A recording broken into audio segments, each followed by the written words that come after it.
It's Wednesday. It's May 3rd, 2023. They had on last night something I've never really seen. It's Captain America. Came out in 2011.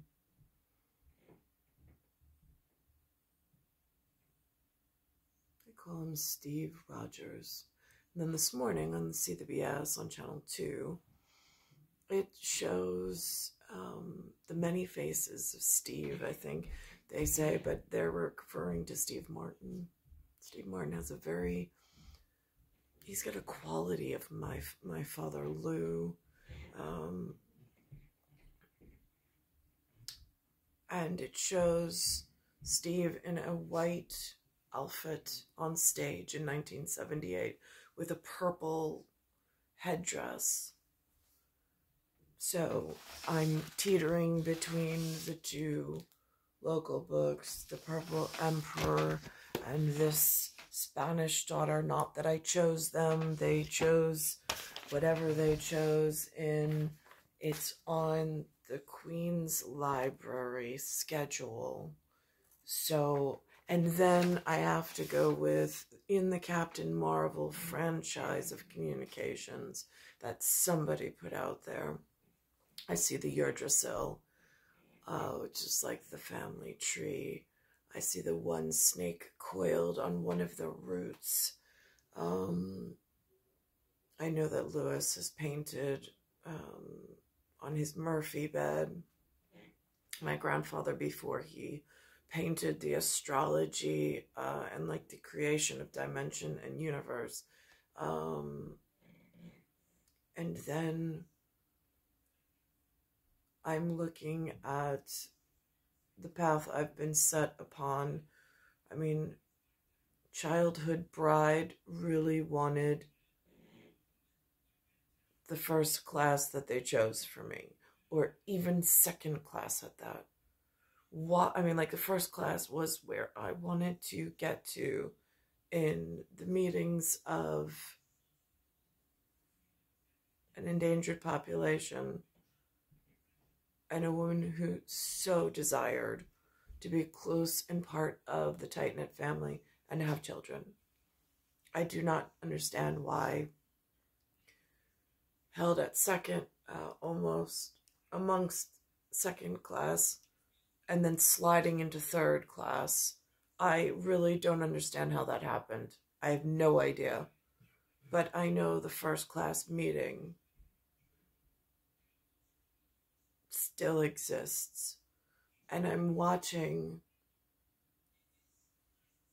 I don't know if this is reorganization, if this is just steadfast, like if the sales are getting too slack in the whatever, I'm not really sure.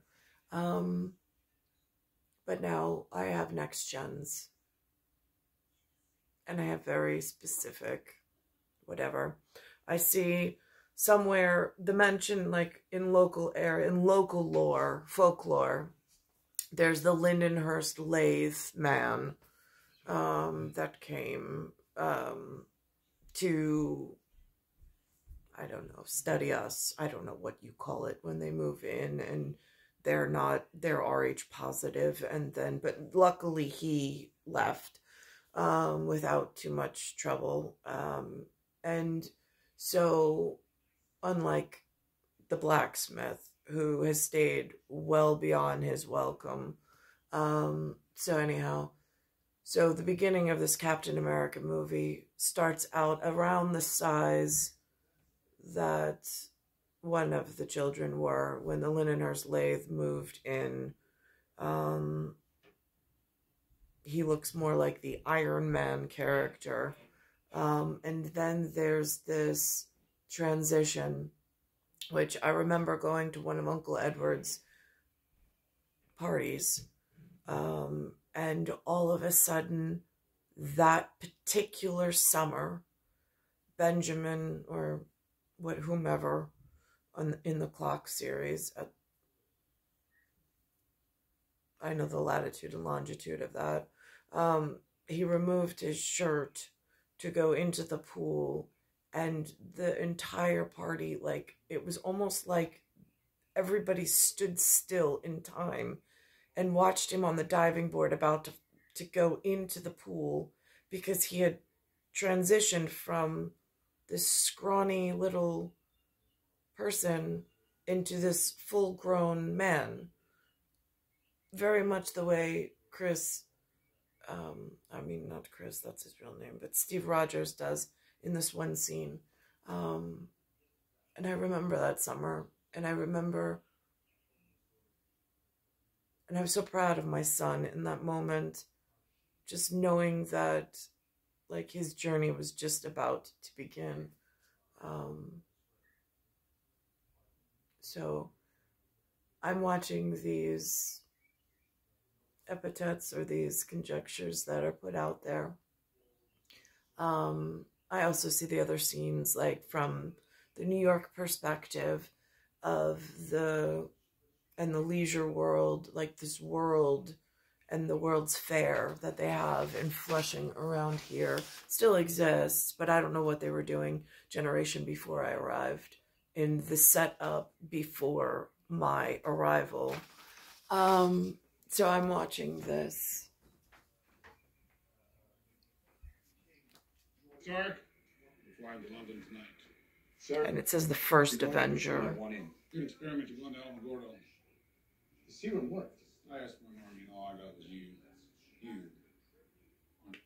He asked for an army and all he got was him.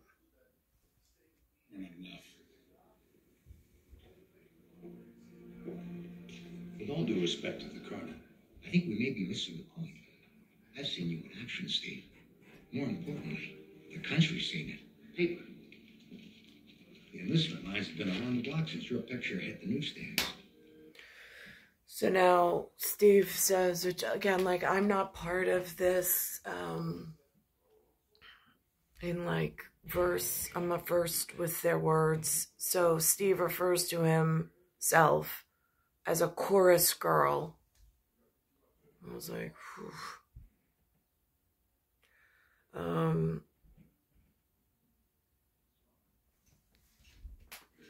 You don't take a soldier, a symbol like that, hide him in a lab. Son, do you want to serve your country on the most important battlefield of the war? Sir, that's all I want. Then congratulations. You just got promoted. I don't know if I can do this. Nothing to. Sell a few bonds, bonds buy bullets, bullets kill Nazis. Bing, bang, boom. You're an American hero. It's just not how I picture getting there. The Senator's got a lot of pull up in the hill. If you play ball with us, you'll be leading your own platoon in no time. Thanks, you. Go!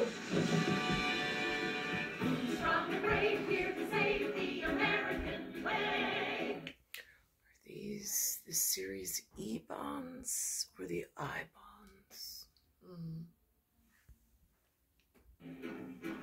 Not all of us can storm a beach or drive a tank, but there's still a way all of us can fight. Who loves to fight the man for what's right night and day? Series E defense bonds. Each one you buy is a bullet in the barrel of your best guy's gun. Who will campaign door to door for America? Carry the flag shore to shore for America. From Hoboken to Spokane. The Star-Spangled Banner with the flag. Guys, don't look at the camera. Carry north, there's a threat, and the war we must win. Each one you buy is a bullet in the barrel of your best guy's gun.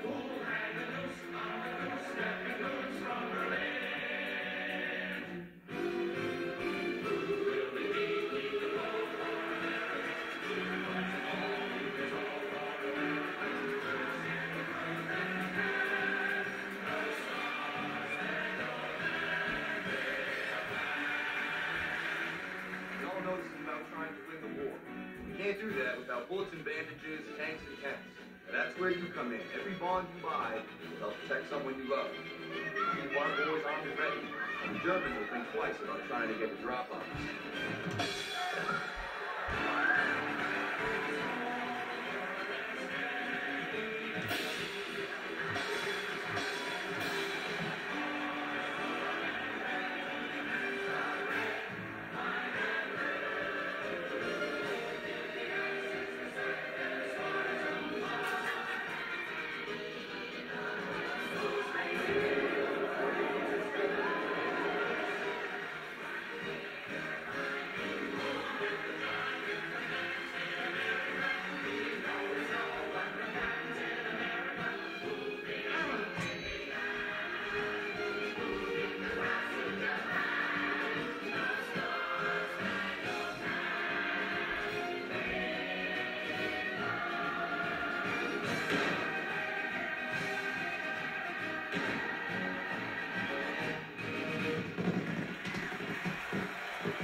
How many of you are ready to help these sock old ain't up on the job?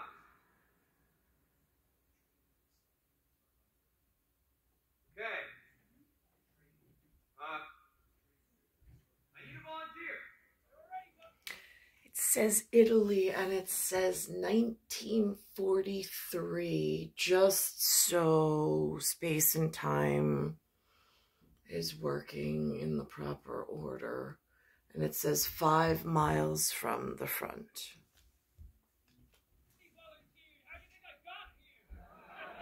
Bring back the girls!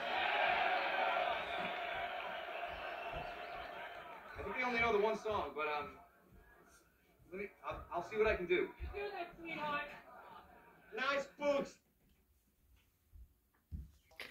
I see the transition of time. I see multiple references. I do know that there is a single red cross on a white piece of cloth around here. And then I see elsewhere, they call them Union Jack. In 2 places, Thor brought that out into my attention. One drinks tea, the other drinks beer. I've seen man before. And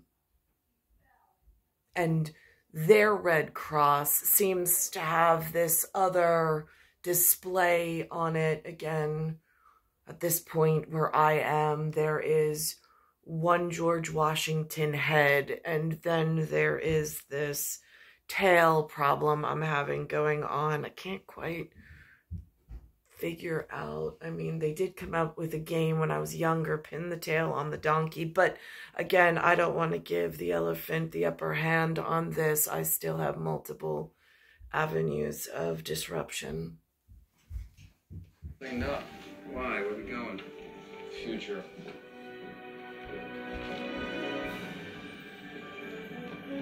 I don't see what the problem is.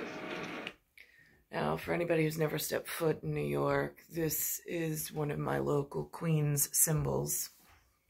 Just is. It's a Queens thing.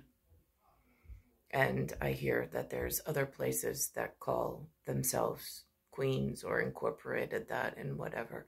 I, again, haven't been able to get on a plane and investigate or explore. But I know that this is symbolic and significant within my very real whatever. Movie starts in like the ice caps over here, with almost like an alien craft, like a UFO of some sort, unidentified flying object that crashed into some like iceberg that's covered in ice. And then it goes to Norway specifically. Looks almost like the old stone buildings and that type of, again, they don't make it seem like it's a monastery, but cloisters being whatever they are, I'm not quite sure.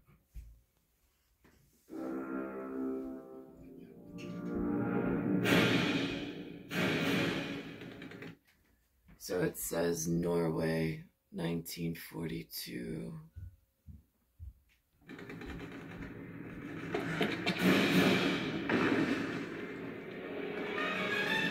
For me, that's what Cittadella reminds me of, like that old stone fortress of, I'm not much for the modern city.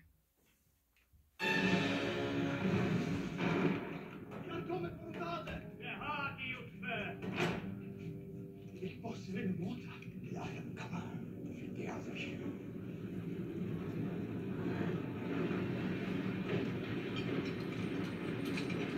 He has a very, like, George Washington ancestry look to him.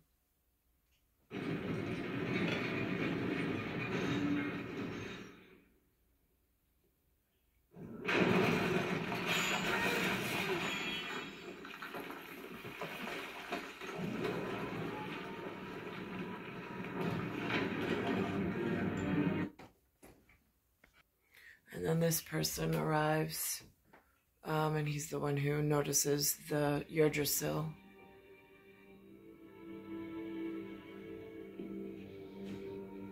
Yggdrasil, tree of the world. He has a different intonation. I say Yggdrasil only because of the American English I've been exposed to, only way I've heard it or had to try to phonetically sound it out myself. Nobody speaks of it here. Garden of wisdom and fate also. When I was in London at the garden party in the 1980s, the man there spoke very fast and spoke in their melody or tempo, which I appreciated, but I was from like the house with the mirrors and studying prisms in silence, prism, P-R-Y-S-M, in silence, so, and light refraction and things. So there was not a lot of words spoken in the residence or the whichever. So when I went to London, they spoke a lot, and I was so mesmerized by their, I mean, almost poetry as they spoke. And so they said that, I mean, they I don't know, do you call it inquisition? It seemed so temporal, but so non-evasive. I don't really know. They asked, just in passing again, it was one of their professors. They asked about some of the studies and things, if I'd heard the word Viking, which I said I had not. He seemed to have known that they were not teaching such things in wherever I was. I don't really know why. I don't know if he knew more than I did at that time. It's possible. But there was nothing Scandinavian, nothing Yggdrasil, nothing Norway spoken, nothing Viking, nothing lords, nothing kings, nothing imperial. And it was just basic English arts of whatever they prepared for me to study.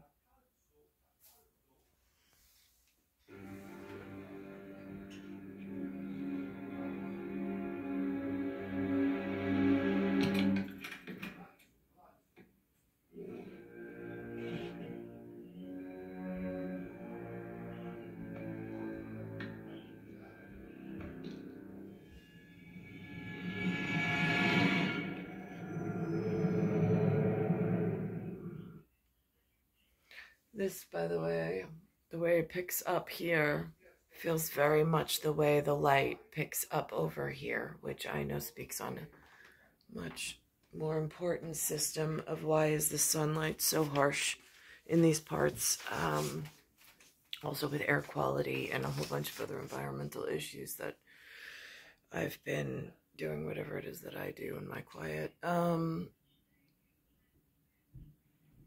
But it has not been lost on me that the child named after the largest and most known clock on a latitude or longitude of 107 was his life's journey, was somehow acknowledged in my quiet of knowing my own son's special whichever, and seeing that someone else knows about it. I'm going to flip over real quick to the live shows of, because that was from 2011, from the CBS this morning, where they have Steve Martin with a 1978. And again, that's almost like the boardroom dad that I had, is one of the whichever. And then there's this Steve Martin who seems, he says it, he says he just feels tired. And again, to defend Steve in his retirement years or his later years, there are next gens who are eager and hungry and vivacious, and they need directorship and direction, just so that doesn't get lost in the shuffle of what is left, what pieces are left for them to inherit. So it shows this one character, Rogers, who's this Captain America, looking very much like this, which again, and then they present him as the strength of, so I'm going to pause this for a second. And then this just reminds me, I mean, the scene was very different because it was at a family party, but, you know, the year before, it almost seems that the child was there, this scrawny, skinny, short, statured boy, and then all of a sudden, you come to the next year family party, and you put in all of this really hard work on the physique, on the physical, and it was just, as a quiet parent who doesn't say things, again, I have my own whichever, and I'm part of the silent generation, I suppose. I don't really know how else to say it. Son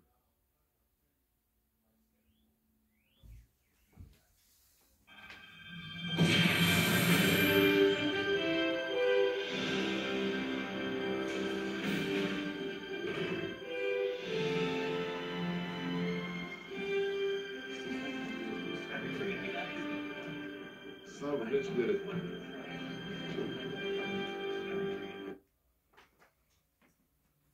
They noticed, the family noticed, I noticed.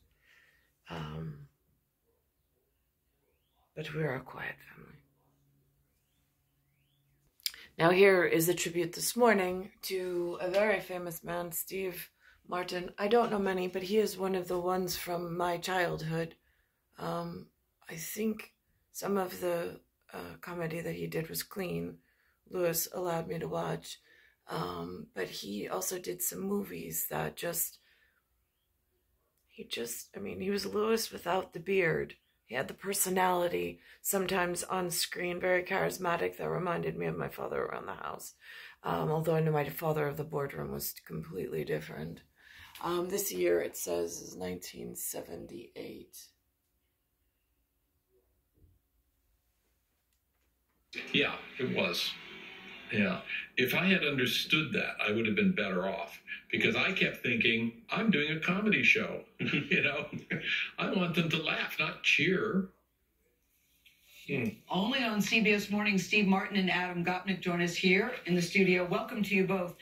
And it says so many Steves, because again, with this disgusting rise of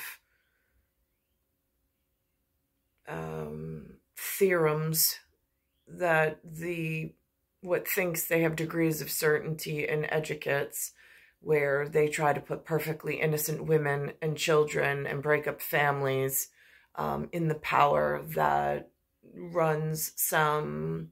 I mean, there's intelligence and then there's counterintelligence. So I really feel that they've been, like, there's some engine working very intelligently, and then there's this power struggle within the system that has very really hurt me and sought me out to hurt me, and then tried to make light of it and correct the storyline so as not to hurt others in the system. Whatever it is. So it says so many Steves, rather than going with so many personalities as if it's a personality disorder, because it is not. Thank you. Thank you for having it. And I also noticed, I mean, again, a divine, like, translation. They chose an Adam, and they also chose somebody who spells out GOP and then the NIK. Like, wow, like they're really stepping up. Yes, first of all. Well, that was one of my favorite episodes, because here you are with the audience going, yay, Steve Martin. And you're sitting there thinking, this is not fulfilling to me because I know I'm not as creative as I can be. I was surprised to hear you say that. Well, I had worked on an act for essentially 18 years. Yeah. And, you know, when you get to that point and you've got it together and it's working, you don't really want to mess with it. And yet your creative mind wants to move on to something else. And Yeah. plus, there's the tired factor. You know, I'm tired. Did that surprise you, Adam, when he said that?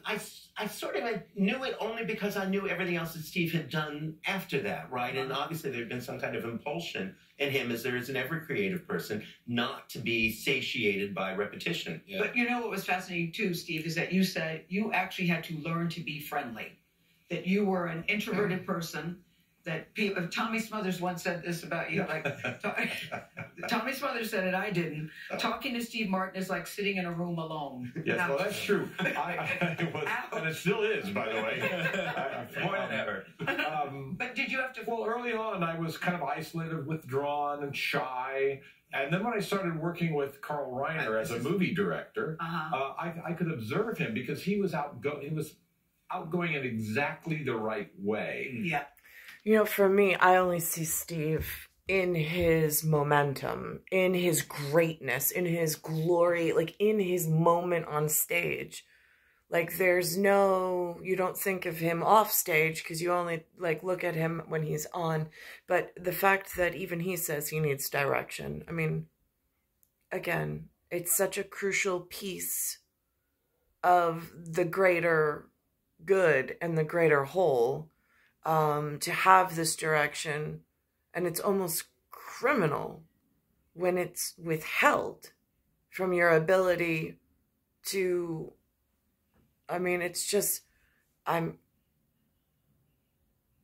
have had such a struggle here in New York in ways that, I mean, why just keep repeating the same? It's just, I was very happily chosen as a child, and I would have very happily made that person a very happy family. But instead, whatever counterintuitive or counterintelligent in the works was going on, it wound up having some meeting place of the crazy donkey and then a meeting place of blacksmith. And along the way, I met some aviation pilots, and we met at something called a roadhouse. It was a billiard hall. Again, not places I frequented, but it's places that the second or third class humans that had access to me, it's where they would take me on some, I don't know, you call it a day trip, a night trip, a field trip. What words do you use? Yeah. And he'd say, then someone says, can you blah, blah, do this? And he'd go, you just watch me. He'll say something like that, a little funny. And it was just a way to interact with the world. That was my biggest takeaway, actually, because when Steve told me that, the secret was be like Carl Reiner. He said, I'm going to be like Carl Reiner as well. And you start, and so we should all be like Carl Reiner. Yes. When it comes to doing other things, though, you move from comedy into acting, and you're thinking at the time, this is going to be easy. I've done sketch, I've done stage work. Well, I did. I had been on stage, I'd done sketches on television, I'd written sketches, so I thought, well, acting is just, and then the first day on the set, I had to go, I had to sit down and I go, so do I put the cup, when do I put the cup down? Let's see, and... the script said put down the cup, and you're like, sit first, do I stand first? Yeah, so there's eventually, after years, you learn just to put it down like a person. And then it works. It works in particular when you write the scripts. And you have this great line about how if you want to make 5 great movies, you've got to make 40 movies. Well, a movie is a behemoth. And you can have the best director, the best actors, the best script and everything, and somehow it doesn't work. And also can work. You just don't know. And it's such an opera that you can't predict if it's really going to be good. And is that what stopped you from... It is such like the innards of something for the greater good that's at work, but that's based off of a system that nobody really thinks of. They always think internally like, it's me. Why wasn't my project good enough? Why wasn't...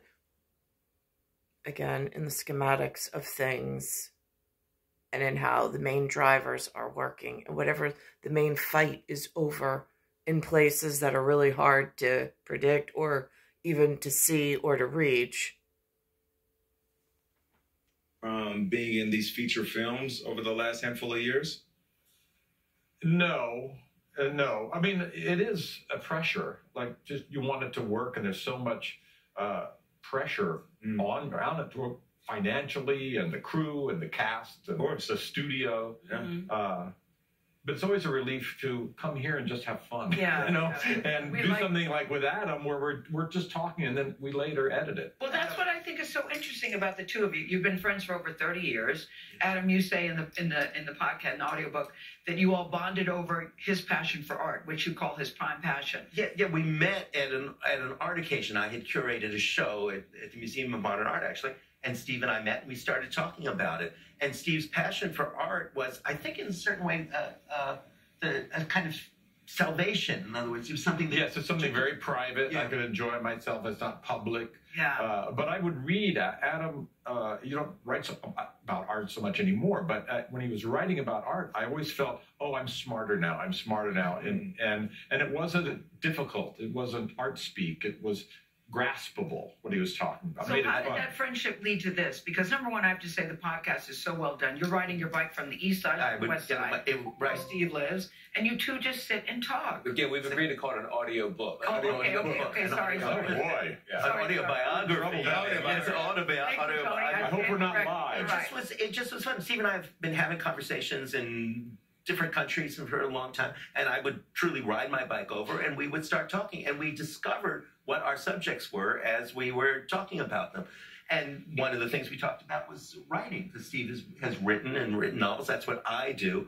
And writing is just the opposite of movie making, because nobody cares and nobody invests in it at all. So it's free. And nobody, it doesn't cost $17 million. Steve, you talked about your fascination with magic. And you can see in your early stand-up some of the influence of magicians that may have been part of your life growing up. What about magic kind of helped create and mold you? Well, there's a great thing about when you're a kid and you want to be in show business and magic. You can go buy a trick. You buy a trick, read the instructions, and it even gives you a pattern. Says, hi, I just, came back from Egypt and got this magic thing. So you're already in show business, and you just can do your tricks, get used to performing. And so it's and it's fun. Yeah.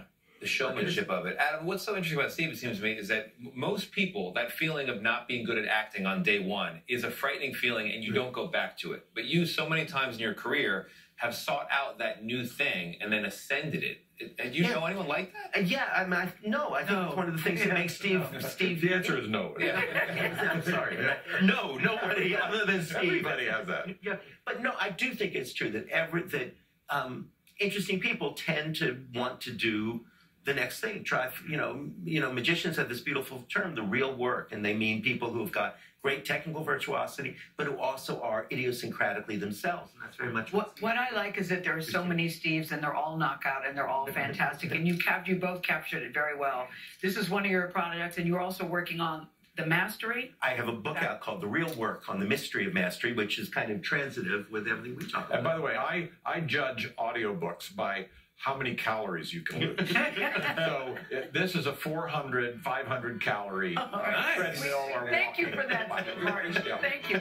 You can download the So Many Steves, I love that title, audiobook right now. After you're done watching CBS Morning. That's right. Yeah. That's right. Now, at the same time, in the real field, they have the Writers Guild of America is on strike, which is going to affect late night hosts, but it's across all of the studios. They're upset with this no longer linear feature of television, this outbreak of streaming services, which I have to imagine at one time they pushed for, thinking that it would whatever, but I think that they just are bursting at the seams with creativity. So now it almost dilutes the potency of